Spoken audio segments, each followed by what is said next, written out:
Баршаларыңызға сәлем, каналыма қош келіпсіздер. Бүгін сіздермен тез дайын болатын, 2 ақ заттан тұратын салат жасаймыз. Видеоны соңына дейін көріп, каналыма тіркеліп лайк басып қолдап кетіңіздер. Ол үшін бізге бар болғаны капуста және сәбіз қажет болады. Орташа көлемде капустамыздың жартысын пайдаланамыз және 3 сәбіз.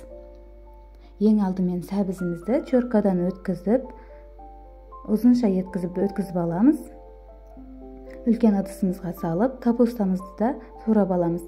Орташа көлемде 4 бұрышты етіп, капустамыздың барлығын араларын ашып тастайтын боламыз.